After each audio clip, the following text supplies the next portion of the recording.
Yeah. Yeah, man.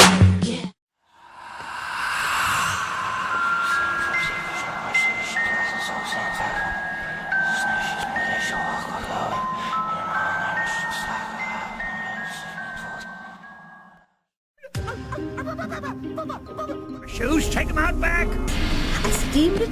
What is going on, monsters? Oh, I see you got the message. Glad you could make it. I hope that portal jump wasn't as bad as that last one. And yeah, this place is kinda creepy. I hope that old creepy couple downstairs didn't give you too much trouble. But anyways, you guys made it, and that's freaking awesome. I'd like to introduce you to my new friend I met up here. Don't worry about him, monsters. He's way more bark than bite. So you might be asking what we're doing up here in the attic. Well, we're gonna summon something. I don't know what. Maybe a demon, maybe some ghosts, but it's gonna be something creepy, hopefully, because I know you guys like creepy. And speaking of creepy, I have a really creepy story to share with you tonight. Now, this story starts off with a serious car wreck. Two friends driving drunk. Well, you know, that's never a good thing. But one of the friends ends up getting a serious head injury, and now, well, he's seeing things. What's gonna happen? What is he seeing? Well, I guess we'll have to find out. So, monsters, hold on to your teddies and get ready, and let the story begin. I'm experiencing strange things ever since I was in a crash. By Discord and Dine. First off, let me tell you that I am not crazy. 2 years ago, on Halloween, I was in a car crash. Me and my best friend Steve, drunk off our heads from a Halloween party held at another college across town, had been driving down a dark country road. I can't remember for the life of me if it was me or Steve driving. But suddenly, a dark shape ran across the road, shadowy in the glow of the headlights. I don't know what it was. It might have been just a stray cat or raccoon. But Steve swerved to avoid it anyway, and in doing so, he swung too far to the right. The car, a flimsy 1994 Honda that I thought was only being held by glue, cascaded down a rocky embankment. I don't remember much about the actual crash itself. I just remember Steve screaming and watching out the window as the world tumbled and spun around us. Then, all at once, the car smashed into the trunk of a huge juniper tree. Steve's car was in bad shape, but even I thought he had noticed that his seatbelt was frayed and tearing. The force of the crash ripped Steve's seatbelt in half and he was pitched through the windshield, shattering it into 1,000 crystals of glass. I was told, mercifully, that he had been killed instantly. Since Steve usually drove his car alone, the passenger seatbelt wasn't so frayed and I stayed put in my seat as the car hit the tree. My head was pitched forward and it hit the dashboard hard, knocking me out cold. The shards from the windshield got lodged in my body, and the force of the crash had broken my leg and wrist. But what I remember most about the crash, right before I slipped into unconsciousness, is feeling an immense knowing, like I had just remembered something that I hadn't thought about in a very long time. When I awoke, 3 days later, I was in the hospital bed. I opened my eyes feebly and looked out the window to my right. I was high up in a building with the streets far below me. I realized I was in Clark County Hospital, right in the heart of the city, in the state I live in. I felt sluggish, but I was enveloped again by the sense of knowing. Before I could do anything, I heard the door to my room squeak open, and a middle-aged doctor wearing a white jacket walked in. "Hello, Mr. White," he said. "My name is Dr. Anderson, and I'm here to treat you." He stood by my bed, smiling, but all of a sudden, something happened. It was like his form flickered for a long moment. No, that's not right. It was the outside of his body that flickered. I could actually see inside him for just one moment. And when I saw what I saw, I sat up in the bed and screamed. It was some kind of tall, thin creature, but it had been squashed as if it fit inside something.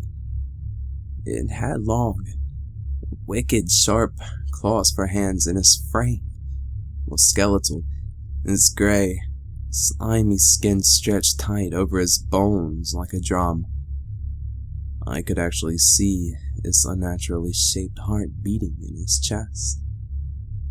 Its head was down at his chest, but his eyes were looking up.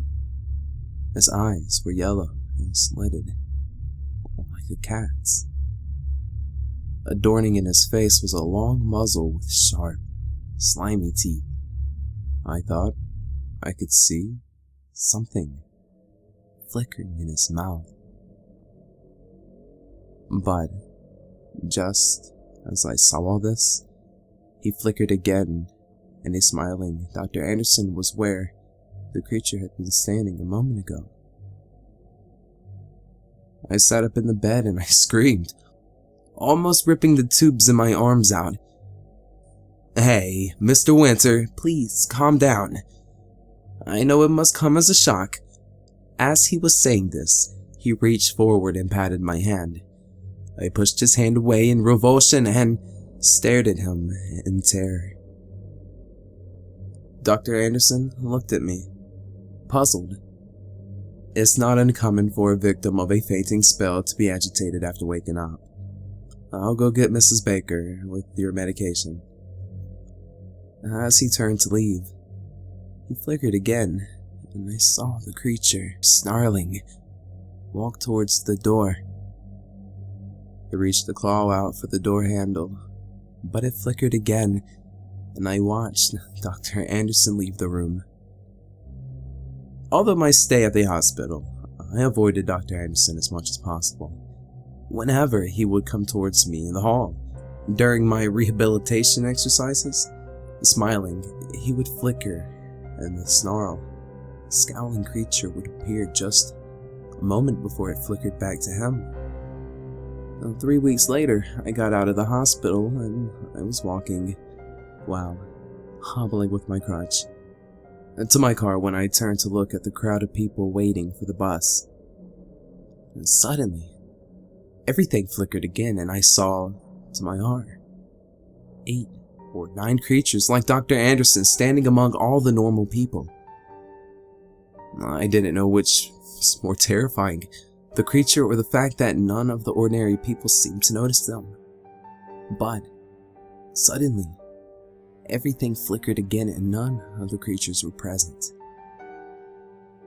At first, I thought I could be crazy, but after I saw at a bar around Christmas, I was convinced I wasn't. I had gone to the bar to get a drink, and to clear my head, after I had been seeing the creature everywhere.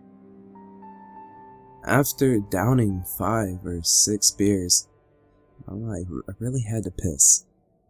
I went to the bar's bathroom and I went into the stall, because I didn't feel safe in public anymore.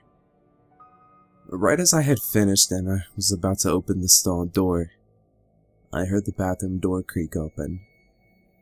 Me looking through the crack, I saw a tall man enter and stand by the sinks.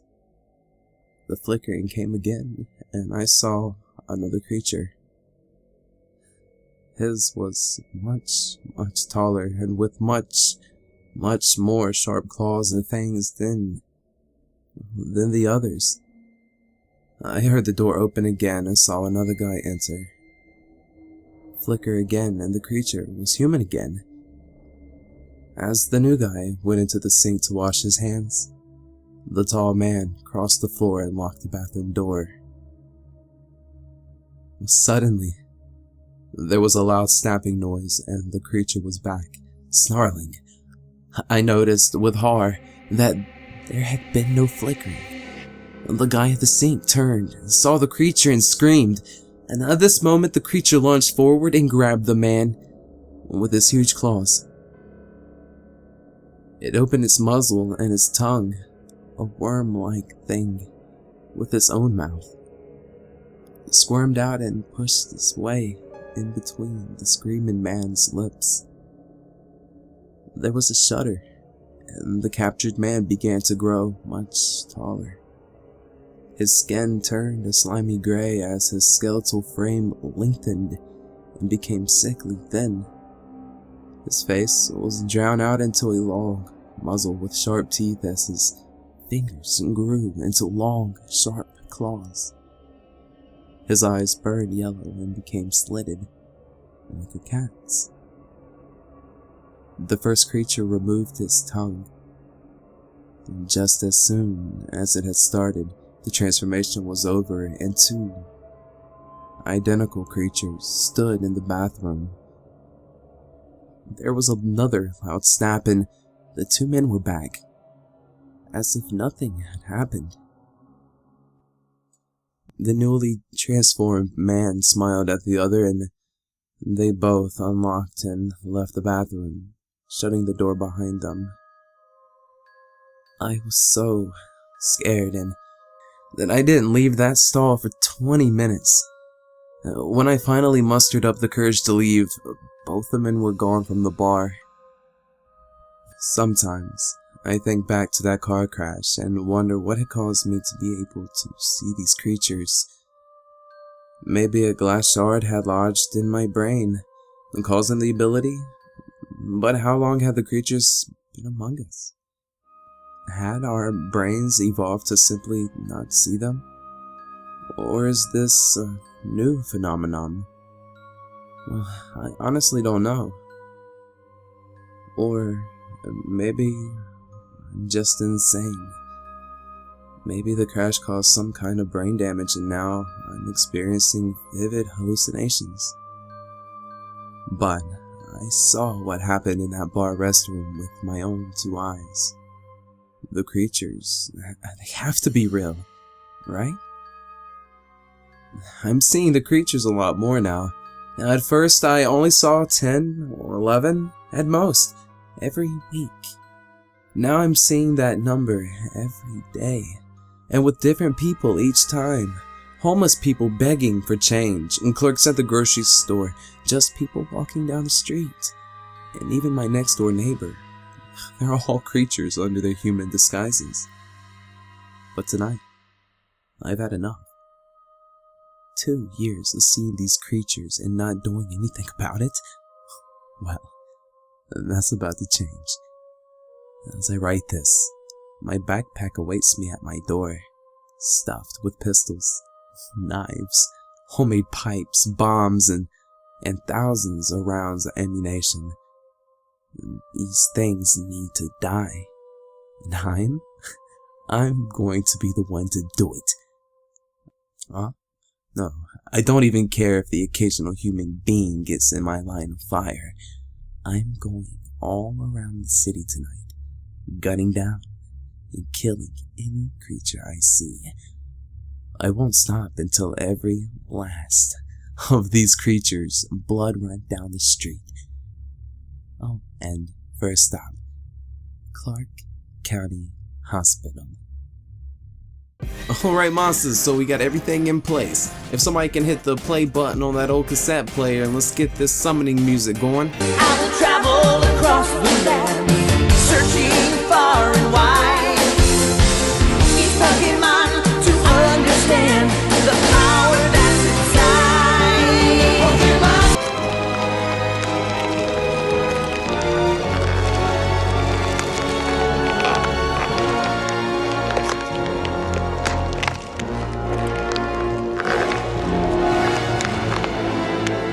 Okay, who forgot to put the salt out? Alright monsters, well, I hope you guys enjoyed the story. Looks like we got a demon on the loose. I'm not sure who we call in this situation. Monsters, be sure to leave in the comments on who we gotta call to take care of this whatever it is. But I'll tell you what, monsters, you guys are always on time for the good stuff. And tonight, if you leave a like, within like a split second, you're gonna receive this amulet. Yeah, a freaking amulet that you hang around your neck, and this thing will teleport you anywhere, just like that. Think of the place, and poof, you're there. And maybe this is our ticket to get away from this demon and let whoever we need to call take care of it for us. Now monsters, I'm pretty sure this story is fictional. You can too read this story on Reddit's NoSleep. A link to the original story will be in the description below. And hey, if you're new, why haven't you subscribed yet? Be sure to hit that subscribe button and become a monster today. I really appreciate all you monsters in the community, and big shouts out to all of you. And like always, until next time.